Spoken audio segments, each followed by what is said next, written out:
Gilly Bonny Online TV. Shukuru sana na tunaendelea kuombea Mungu azidi kukupa afya njema. Amina. Na sisi tunajivunia kazi yako njema ambayo umeifanya kwa taifa letu. Amina. Na tunaamini Mungu atazidi kukupa uhai mkubwa zaidi ili uweze kula matunda ya jasho lako. Kwa sababu vijana uliowalea siko peke yangu, wako wengi katika nyanja mbalimbali. Lakini zaidi ya yote ninafahamu tarehe 17 ni kumbukizi ya miaka 5 ya hayati Dr. John Pombe Magufuli. Na itafanyika pale Chato. Miaka 5 tangu ametutoka.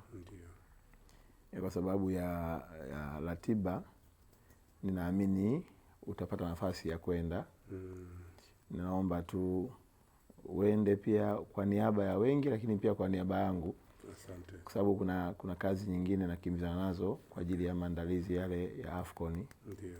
Lakini ukifika kwenye kaburi la Dr. John Pombe Magufuli, Ndio. mwambie kaka wadogo zake tupo. Sawa sawa. Tupo tunaendeleza kazi, uaminifu na mapenzi mema aliyokuwa nayo kwa Watanzania, sisi bado hayajafutika kwenye mioyo yetu. Amina. Alituandika uzalendo, akatupa utumishi uliotukuka wa kuendelea kuwasemea watu, kuwatetea hasa wanyonge, kuhakikisha watu nawapigania. Na ndio maana utaona spidi hata ya wizarani huku, unaona spidi kubwa. Ni malezi yenu kwamba usikae mahala mambo hayafanyiki, upo tu. Hakikisha kila kitu kinaenda ili matokeo mazuri yaweze kupatikana. Najua utaungana na familia, utaungana na Watanzania na viongozi wa serikali ambao watakuwepo kule. Basi ni faraja kwamba ameiacha nchi ikiwa moja, na miaka 5 tangu ameondoka, taifa bado tukiwa moja. Changamoto za utofauti wa mawazo ndio sehemu ya ukuaji wenyewe wa taifa. Sababu hata kwenye familia unapokuwa uko peke yako, ukishapata watoto wakishaanza kuwa wakubwa, hawashindi kukujadili tena baba.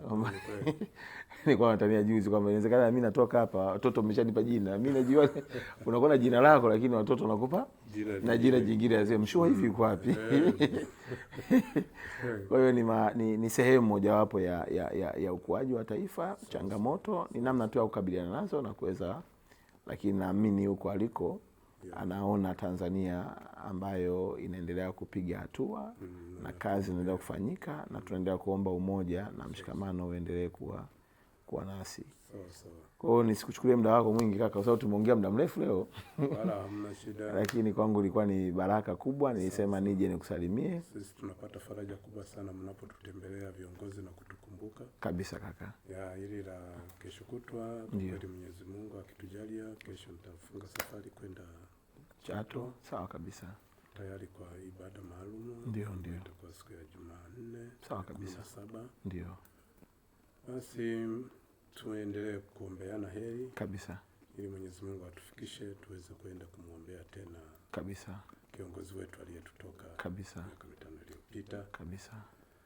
Nina imani na yeye huko aliko Mheshimiwa Dr. Magufuli anatuombea na sisi wa Tanzania wote kabisa, pamoja na viongozi wengine waliotutangulia kabisa, Hassan Mwinyi, Mkapa na baba wa taifa kabisa, Kambarage Nyerere. Ndio. Na imani wote wanaliombea taifa letu na viongozi wengine wote ambao wametangulia mbele ya haki. Kabisa.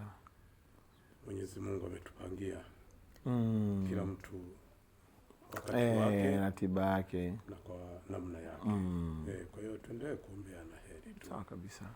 Nina imani na viongozi wengine wataendelea kumwombea vizuri kabisa, ili basi huko aendelee kupata pumziko la milele. Amina. Amina.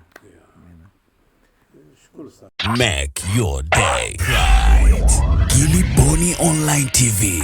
Kupata habari mpya na kwa haraka kila siku, usisahau kusubscribe kisha like na comment. Gilly Bonny Online TV.